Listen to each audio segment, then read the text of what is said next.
Okay, I said I'd make this, so I'm going to make this. I don't know if this will help anyone, but for those who are interested, I just wanted to break down my thoughts. I really wanted to wait for a few more town halls and get a whiteboard and all that stuff, but I'm working straight for like 19 days and then traveling. So I won't have time before the vote starts. So in general, one of the things I want to just throw out there about my whole approach and what I think is just really not great right now is there are no all good or all bad things. Okay, in psychology, that's called the good-bad split, and it's what kids do. When we mature into adults, we understand that nothing is all good or all bad.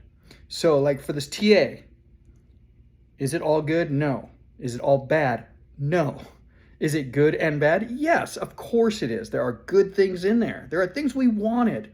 There are things we fought for. There are things that we weren't going to get that we did get. Are there bad things in there? Well, yeah, in a way. There are things that we really want that aren't changing. So we've had different priorities over the years.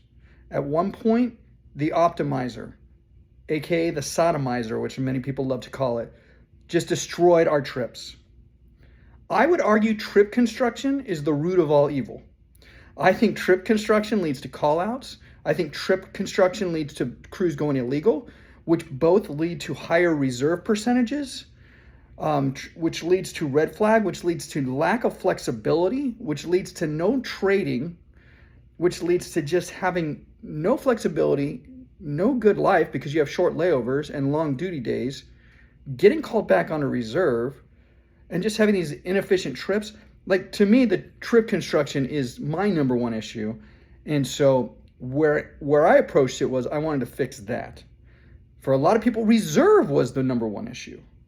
Well, for the most part, things have been a little crazy for the summer here, but for the most part, reserve wasn't really an issue other than LAX and Phoenix. And in this contract, nothing gets solved for LAX and Phoenix. Adding a second year of straight reserve doesn't really do much for the whole system, in my opinion. I could be wrong, though. It could really help. Right now, it most likely will help Dallas and Charlotte the most. But for the most part, other than LAX and Phoenix, who aren't getting new hires, it's not really doing much. Then we have the money issue. So a lot of people, their number one concern is money. Other people, their number one concern is quality of life. And honestly, those two things affect each other. What I mean by that is if you get more money and you can fly less hours to meet your needs, that improves your quality of life. So money is a direct correlation to quality of life. However, if you're working the same, or if you're working less hours to get the same money, but you hate your job, well, that's kind of what I go back to trip construction. So when we look at this TA as a whole, let's just break down a few things. Money, quality of life, and then I want to look at reserve, and I want to look at trip construction, and then I want to look at basically the arguments of what happens if we vote no. Okay? So, money. We are getting a raise. We're getting more per diem, which is huge because that's tax-free. We are getting a raise, 5 cents every year in per diem. I know a lot of people want COLA for our salary and our per diem and all that stuff, but basically the target for inflation is 2%, and we're already down to about 3%. So locking in actual numbers at this point, to me, I think is more strategic. Everything's a gamble, by the way. Inflation could skyrocket again, and then we lose the gamble. But inflation could settle back down in 2, and we won the gamble. So, understand there's always gambles. Always. On both sides, the company and us, okay? So I'm not so worried about the COLA thing. We do get raises built in. We get step raises, and then we get annual raises, okay? Plus the per diem goes up a little bit every year. So there is some protection against inflation. Other things we got pay-wise is an increase in 401k. Yes, it's not as much as the pilots, but it's way more than we had. And in the general scheme of things, it's pretty generous. Within the airline industry, it's average. Okay, some people are higher than us, some people are lower than us, whatever. I don't have all the details. I don't know how all the dust is going to settle, but I do think it's good. I do think the 401k is good. In the general scheme of things, I'm very happy with the 401k. Could it be higher? Sure. Should we match the pilots? I mean, that would be great. But, I mean, there's two things about the pilots. One, supply and demand. They can demand a lot more. Timing, they got very lucky when they did their TA. If they were in negotiations now, they wouldn't get what they got. So timing is a huge factor, which we're going to talk about later. Then you have basically the forced retirement age at 65. So they have to retire at 65. Whereas, we can work till we die. So 9% going to age 80, might be better than 17% going to the age 65 if you're starting at age 50, for example. So there's a lot of moving numbers with that. But I would say the 401ks was a good win. Per diem, I would have loved to see per diem higher and even wages lower, because I prefer tax-free income over taxed income. But that's neither here nor there. Per diem is what it is. It's good that it's going up. I can't believe they were fighting us on that, but then again, I can. Okay, this is who we have. So then we go to wages. So wages obviously are computed with a few things, right? They're the hourly wage, plus now we have two new pay rigs that stack on top of that. We have boarding pay and we have sit time rig. Okay, so boarding pay and sit time rig. Those two things are added on top of our pay. So our other pay rigs, like duty rig, trip rig, those are either or. We get paid 5 different ways, okay? Of the 5 ways, the highest of the 5 is what we get paid. So sometimes we get paid trip rig, sometimes we get paid duty rig, but we don't get paid both. However, with the sit rig, it goes on top of our pay. So if there's long sits, we get a few extra minutes here and there. That's nice. That's some protection. It's not, in my opinion, huge, but I'm grateful for it, because when we get to trip construction, it'll come back up. Boarding pay. Boarding pay, they're saying 8.2% on top of it. Some people who fly, super high legs or whatever, it's going to be higher than 8.2. Some people it's going to be lower. However, I think just saying 8.2 on top of everything is a little bit of a misnomer for 2 reasons. We don't know what people fly. We do know most people prefer less legs. Now that could change, but in general, people prefer less legs. And so, if you're flying less legs because you can, you're getting less boarding pay.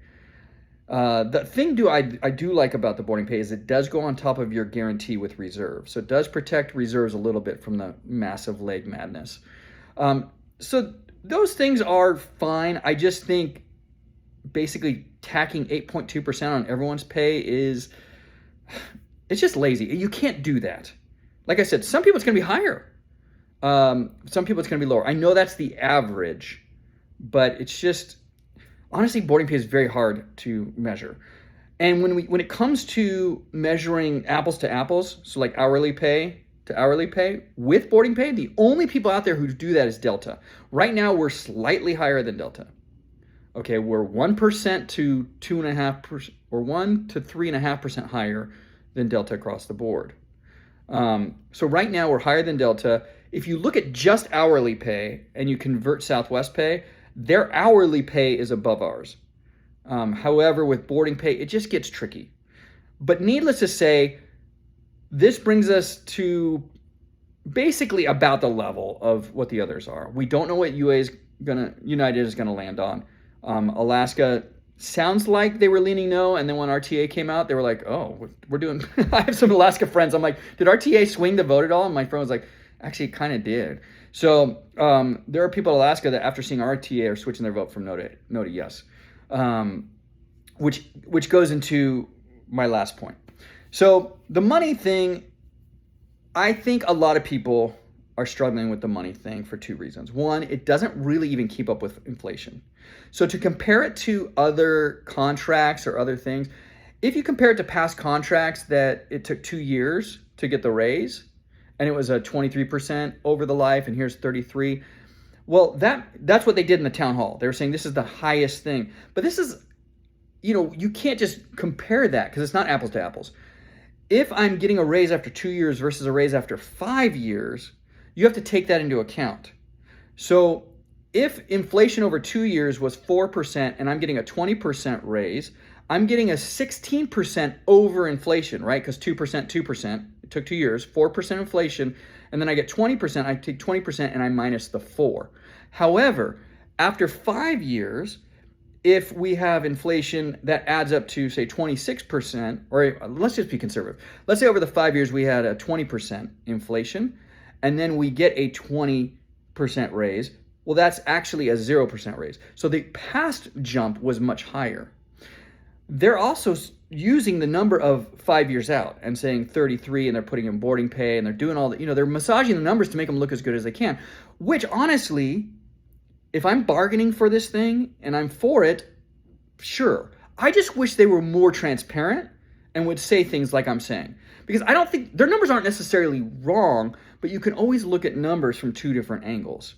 And so the way I would prefer things to be presented would be to say, here's what we say. However, understanding inflation's higher than it's been in our lifetime, unless we're making money in the 70s, but some of you were, so I apologize. It's been, okay, let's put it this, inflation's higher than it's been in a long time. And this is a long period of time that we went without a raise. So you combine those two factors. Some people are saying, we're not getting a raise. We're literally just keeping up with inflation or slightly below inflation. When you add in the boarding pay, we're definitely at least up with inflation, if not a little higher. But they're right in a sense to say that it's not that big of a raise. However, in actual dollars, it absolutely is a raise. We absolutely will be making more money. So once again, with numbers, you can go either way. Are we making more money? Of course. Is it a substantial raise in regards to inflation? Not totally. Then there's the fact that we're locking in for 5 years, and United is going to come out with their contract. It could be above us. It could be below us. Delta has already mentioned, a lot of Delta friends of ours have heard from Delta that they're getting another raise. I've heard October. Other people have heard in the next 2 years. Who knows? It is possible that we lock in being near the bottom for the next 5 years or 10 years or however long this takes. It's possible.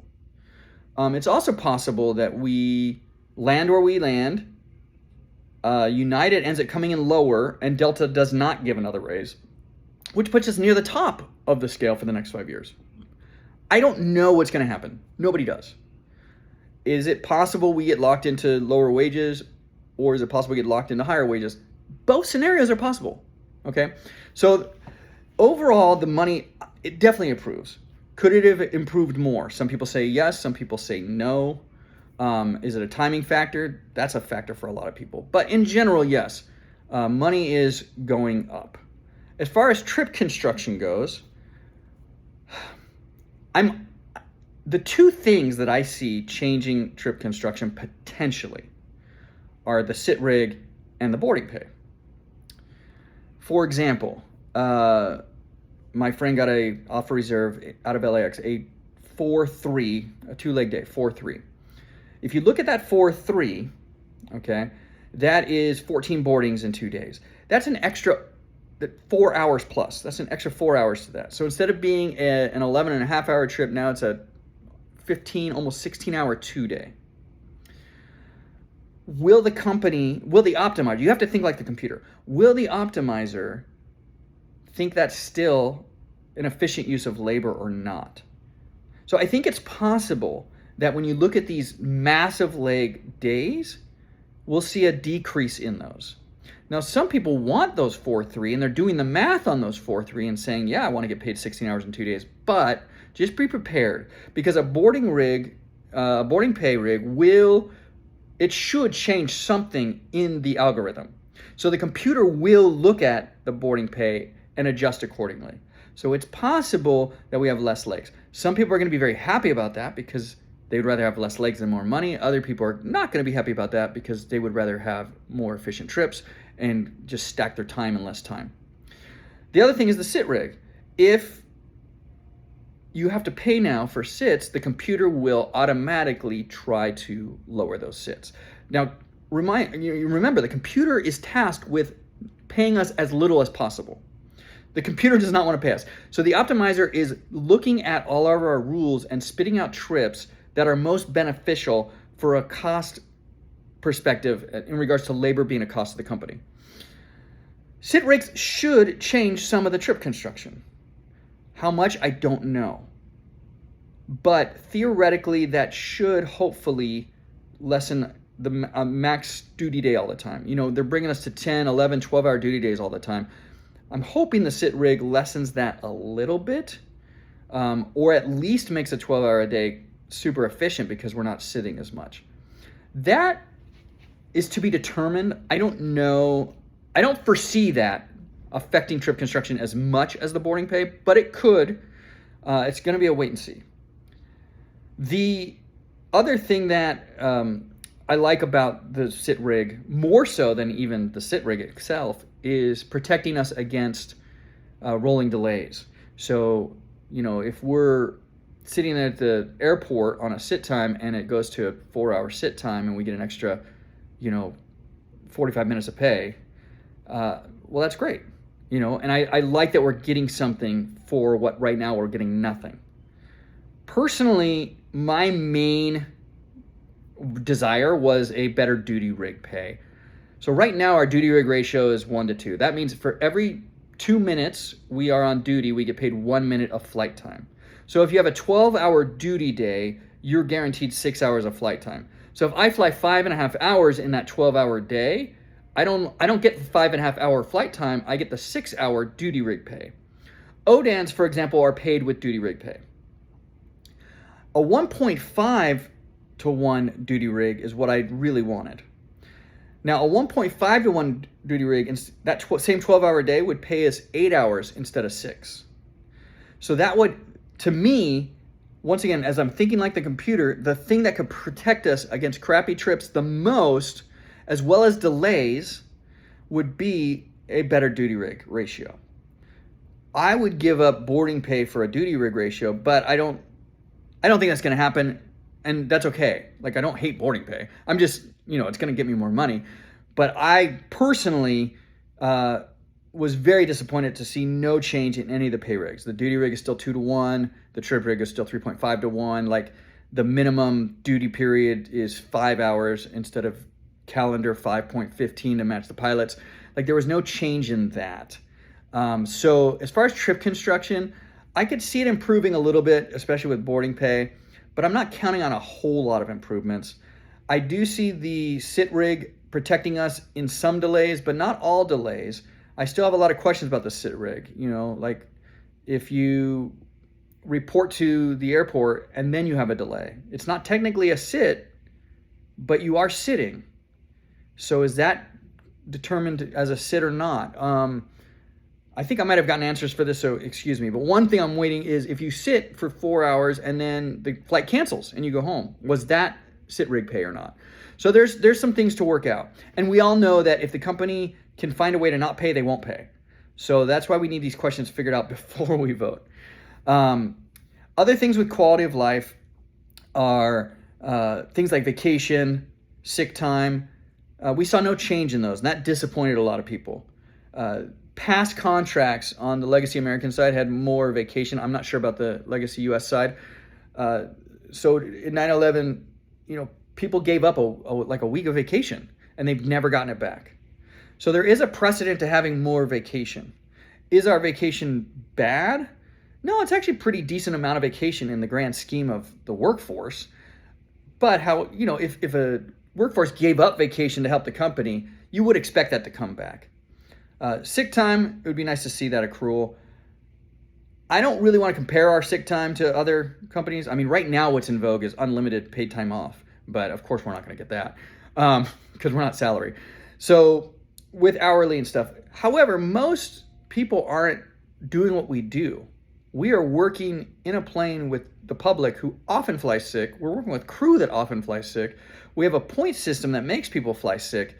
So increased sick time just makes sense for what we do. And, fixing the whole point thing, which isn't contractual. But anyway, so quality of life. But then, like I said before, if I'm getting paid more and I can fly less and have more days off, that is another way to look at quality of life. So are there no quality of life improvements in this? No, that's a false statement. Of course there's some quality of life improvements. With higher pay, you can work less if you want. With the sit rig, you're protected a little bit. There is definitely some quality of life, just not as much as some people would have hoped, including myself, because that's really what I care about. I want this job to be fun again. So there are some quality of life improvements, not that much. The focus was definitely more on the money. Okay, reserve was a huge issue a couple years ago. There are two ways you can attack the reserve issue. You can attack lowering utilization, and you can attack it by raising incentivization. Okay, so you can incentivize reserve to make reserve more appealing to get people to bid on. That's my personal desire. I would like to fix it by raising the guarantee, making it so it's so desirable for seniors who want to fly maybe less time to bid on, and to just, give a bunch of relief. I also want to raise the guarantee because, for reserves, junior reserves who need to fly a lot of time just to live. I remember I was flying 140, 160 back when I first started because that's how much money I needed. And so, you're flying that much. So a lot of our reserves are picking up on their days off. Well, a higher guarantee would mean they would have to, they wouldn't have to pick up on so many days off, and they would actually have more days off, which I think for the longevity of the job is more important. Now, a lot of people were concerned about raising the call-out time. However, if you have the same amount of days and a higher guarantee, I don't really, most people, if they're calling out of time, it's because they're trying to, and they're just working like a dog, and they get there, and maybe they get like a week or 3 days off. Most people, if they're not trying to call out of time, like if they're just putting themselves on wrap and just, enjoying life or whatever, they normally don't time out. Or if they do time out, it's literally a couple days. So personally, I think majority of people, not everybody, obviously not everything's good for everybody, majority of people would have benefited more from a higher guarantee. But once again, not for everybody. And then the other side of it is utilization. And that was the entire strategy of this TA, is to lower utilization. So you're lowering utilization through a number of things. Basically, majority of the things like out-of-base pickups, bringing back short call, which is LMNO or whatever it's called, so that you can save standbys, standing up on your deadhead to save standbys or other reserves. There's a lot of things that save standbys or reserves that keep them from going like that. So in general, there are improvements that keyword should, help with the utilization of reserves, which means you're using less reserves. But basically, they all are, helping bring it down, except for LAX and Phoenix. So I don't know if we need an extra year of straight reserve. I don't know really, once again, who that helps other than maybe Dallas and Charlotte. And it doesn't really help Phoenix or LA. It could help Phoenix because their list is getting low. We're definitely nowhere near helping LA. And having a TBD in there to, the company will meet with the company to discuss options. Honestly, we've been giving the company options for years now to lower reserve and to help LA, for example, and it's gotten nowhere. So I'm not very hopeful on that, but I would be happy if something got fixed there. So reserve, yeah, it's not changing a whole lot. I do not like putting our most vulnerable and lowest paid people on a second year of straight reserve. I don't even like putting them on 1 year reserve. But I'm glad it's not 3 like the union proposed or 5 like the company wanted. So I'm glad it's 2. Although on a principle level, adding an extra year of straight reserve, once again, to our lowest paid, most vulnerable people that's one of the biggest things that would make me vote no. The duty rig thing also.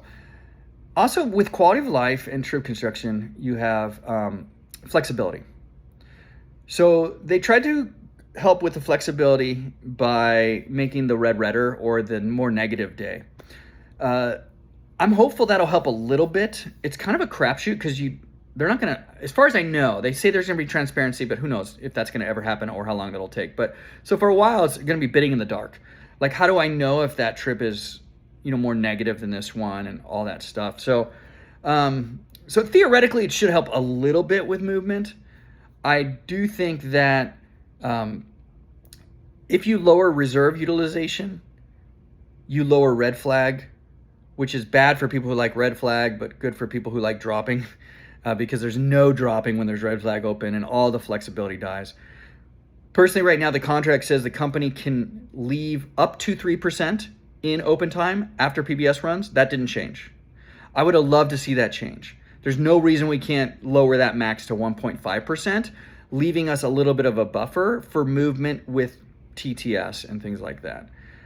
I think being able to trade and drop trips is a huge part of quality of life and flexibility that has come to a screeching halt for many people since COVID. And I don't see a whole lot in this contract helping us a ton there. There is a little bit. So the more negative days thing does help. Lowering reserve utilization should help in regards to lowering red flag pay, which makes people maybe more inclined to pick up. So, there's a lot of things with that.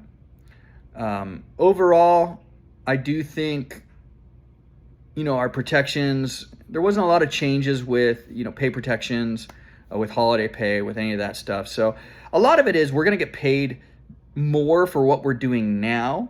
And if you like that, then vote yes. If you'd rather not do what we're doing now and have a better schedule and trips like we used to have, well, there's not as much going towards that in this one. So you might lean no. As far as a lot of the mantra I'm hearing right now at talking about the macros, right? So how long will it be if we vote no to get a new contract? Are we going bankrupt? Are we going into recession? All this stuff. So there's a lot of things on that. We don't know what's going to happen with the election. There's a lot of unknowns. So that means the people who say this is the best we can get could be right. The people who say this is the best we can get could be wrong. We don't know. So when Joe Burns said it would take 6 months to even start up again, and he based it on his past experience, he also said in that same meeting that this negotiation saw unprecedented things that he's never seen before. He's never seen the labor secretary or the Department of Transportation secretary come to the meetings. We've never seen the NMB get called to a Saturday night meeting at the last minute. There's a lot of things that we've seen in regards to even the letters from Congress that have never happened before.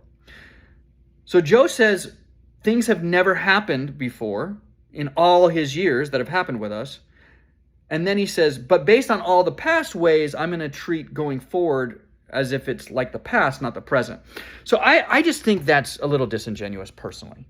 I don't think Joe is a idiot buffoon trying to take us down like some people think. I also don't think he's the best thing since sliced bread like some people think. I think he's a competent lawyer who's got a lot of experience. Could we do better?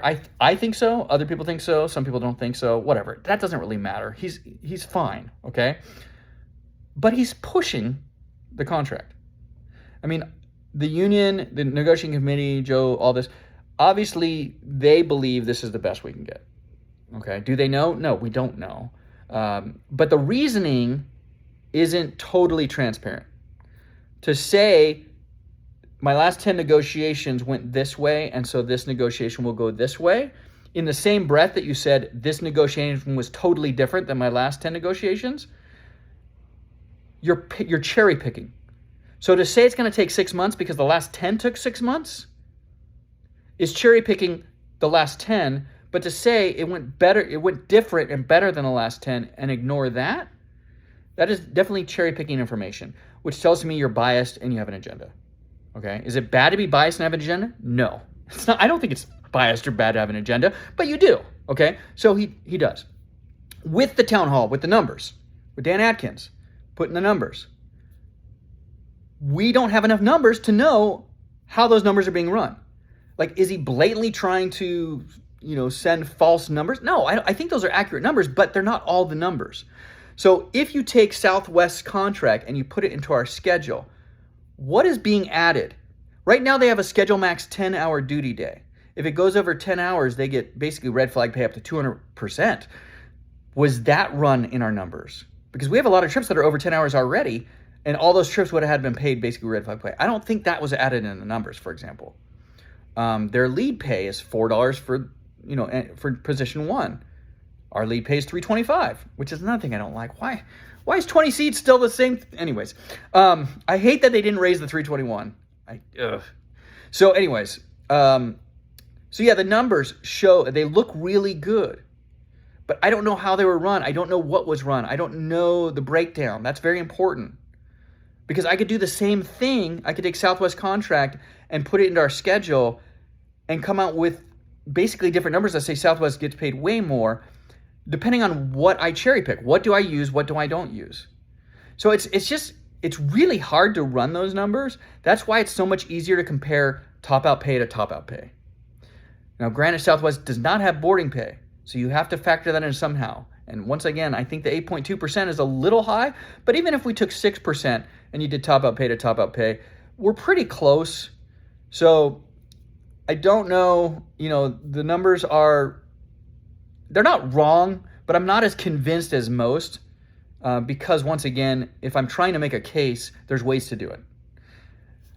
I also think with the implementation schedule, the union said that they basically got back the 6 months that it would take to get boarding pay and put it into other things. That means before they agreed on a TA, they had already negotiated the 6 months. If we know anything about this company, if they don't have to pay us for 6 months, they won't pay us for 6 months. So my question is, why didn't the union just say boarding pay is coming in 6 months? Why did they say we have to work out and wait on an implementation schedule? So what is it? Was it predetermined it was 6 months? Or was it not predetermined and we had to figure out an implementation schedule? Because if it was not determined and we had to figure out an implementation schedule, then you absolutely did not get 6 months back pay. Maybe you got 2 months or some sort of thing, but just tell us what it was. So there's not as much transparency. There is more transparency than ever, and I'm thankful for that, but there's not as much transparency as I'd like. I want to know some of these things in regards to the timing.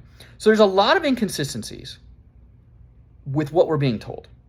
There's inconsistencies that this is different than any other negotiation, but yet when we look forward, this is the same as there's inconsistencies in saying we secured 6 months in another part of the contract, but then to say we don't know how long it's going to be because we're working on an implementation schedule. What? That doesn't really work. You either know or you don't know, and if you didn't know, then how did you get 6 months of pay? And if you did know, why do you have to figure out an implementation schedule before you communicate to us? So there's some issues with SITRIG. How's it going to be paid?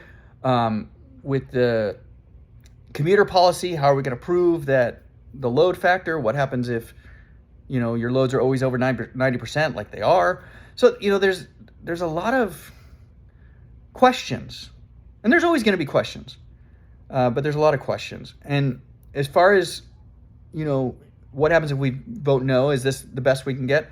Once again, nobody knows. For example, United could come out and end up being higher and get some things that we don't have. And Delta could get a raise.